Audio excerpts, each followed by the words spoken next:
Olá! Chegamos para nossa análise detalhada das notícias mais quentes do Flamengo. Semana puxada, hein? Muito puxada. Momento decisivo na Libertadores, muito burburinho no mercado, contrato milionário aí em jogo. E os bastidores, né? Que nunca faltam. Exato, aqueles bastidores que sempre dão o que falar. A gente recebeu bastante informação e, bom, vamos tentar organizar tudo isso aqui, entender o que realmente importa e o que talvez seja só fumaça, né? Boa. Bora direto ao ponto que tá mexendo com a cabeça da galera? Como é que ficou essa situação do Flamengo na Libertadores? Pois é, a vitória lá do Central Córdoba sobre o Táchira complicou um pouco as coisas, né? O Flamengo caiu para terceiro no grupo e agora?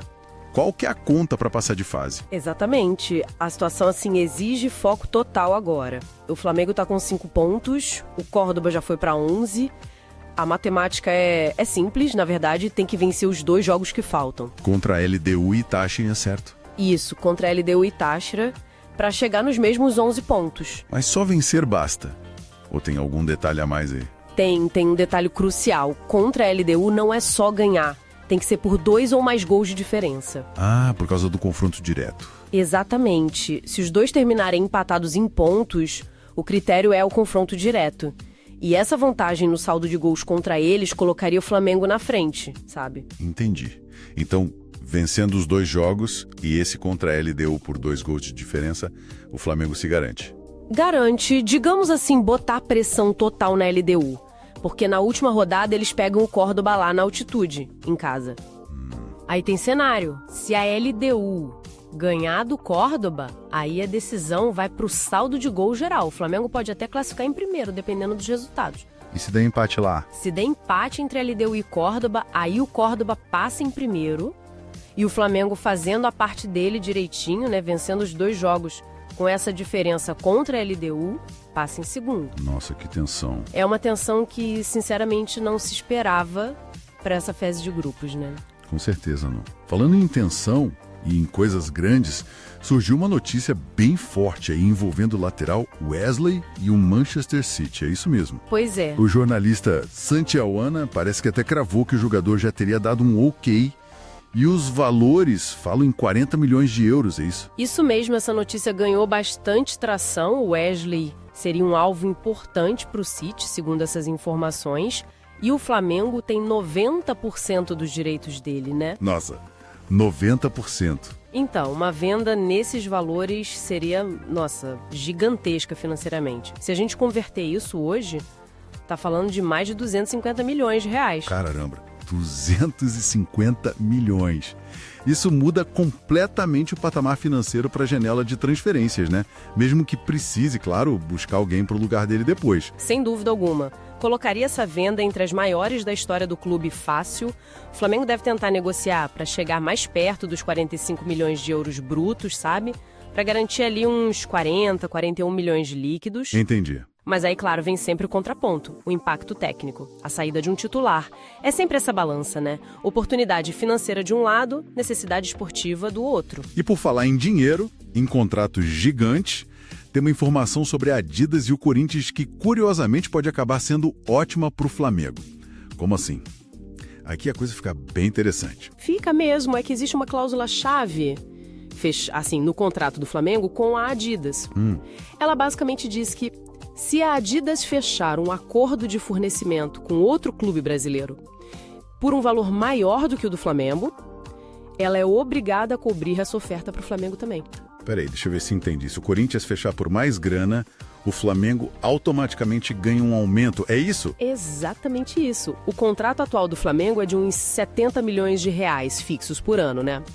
Pode chegar a uns 90 milhões com bônus, performance e vendas. Certo. Agora, se a Adidas realmente fechar com o Corinthians por 100 milhões fixos, como está sendo falado por aí, o contrato do Flamengo teria que ser reajustado para mais de 100 milhões, fora os bônus.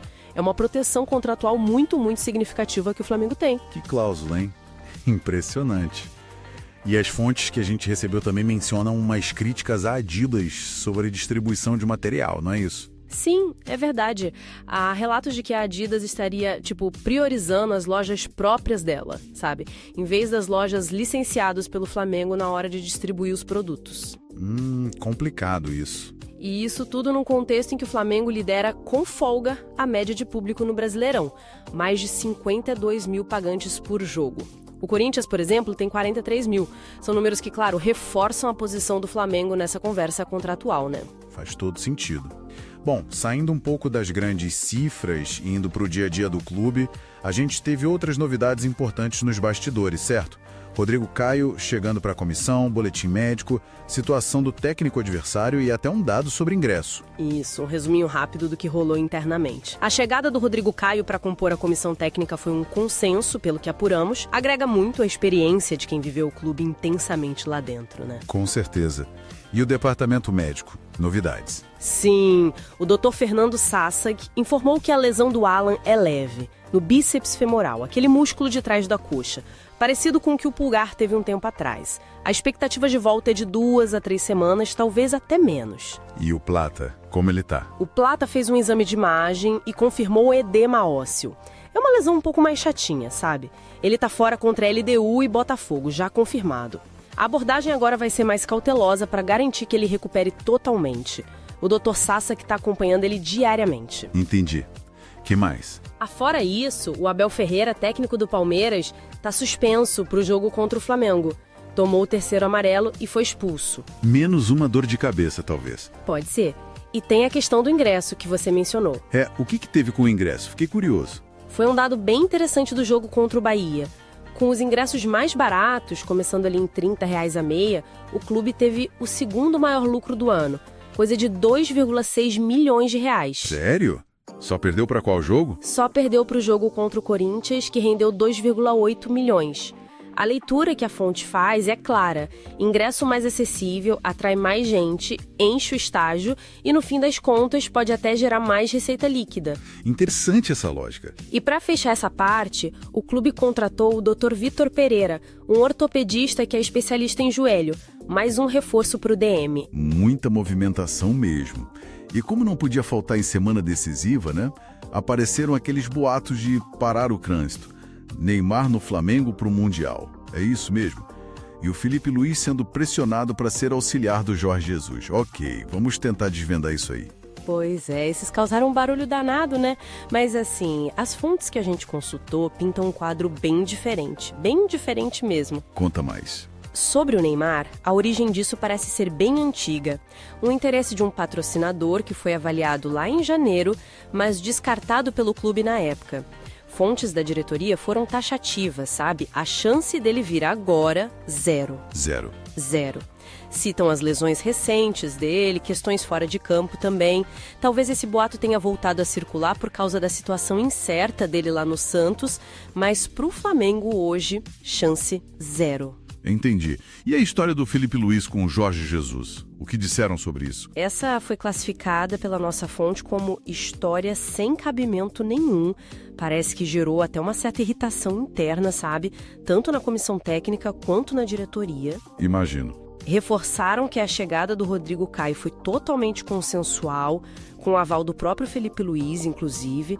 Não tem nada a ver com pressão por Jorge Jesus ou algo do tipo. Ou seja, resumindo, segundo as fontes que a gente consultou, são boatos sem fundamento nenhum no momento atual. É isso. Exato. A leitura da fonte é que podem ser tentativas de criar alguma estabilidade antes desses jogos importantes que vêm por aí, o que contrasta bastante com o clima interno que descreveram pra gente, que é de comprometimento, de união, apesar da pressão natural por resultados melhores. Complicado, né? Fica aquela pergunta no ar, né? Que a própria fonte levantou. Quem é que ganha com esses vazamentos agora, nessa hora? Ufa! Quanta informação! Vamos recapitular rapidinho então. Flamengo com um desafio matemático e tanto na Libertadores, precisando vencer e tirar a diferença de gols. Wesley na mira do City numa venda que pode ser recorde para o clube. Muito dinheiro envolvido. Uma cláusula com a Adidas que pode render mais grana ainda por causa dessa negociação com o Corinthians.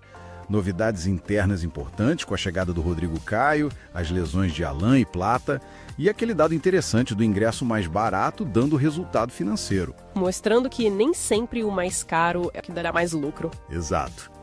E por fim, a confirmação das nossas fontes de que esses boatos sobre Neymar e a tal pressão no Felipe Luiz, não se sustentam no momento. É isso, pessoal. Chegamos ao fim da nossa análise de hoje. Espero que tenha ajudado aí a organizar um pouco as ideias sobre esse momento tão agitado do Mengão. Foi bastante coisa para discutir. Agradeço demais a companhia de quem ficou com a gente até aqui. Se curtiu o conteúdo, dá aquele like, segue a gente aqui no canal para não perder as próximas análises. Valeu! Valeu e até a próxima. Fica talvez a reflexão. Com tanto dinheiro potencialmente entrando, seja por vendas ou por contratos renegociados, qual vai ser a maior pressão sobre a diretoria? Em como investir bem essa grana toda ou em resistir à tentação de gastar tudo de uma vez só, hein? Fica aí para pensar. Tchau.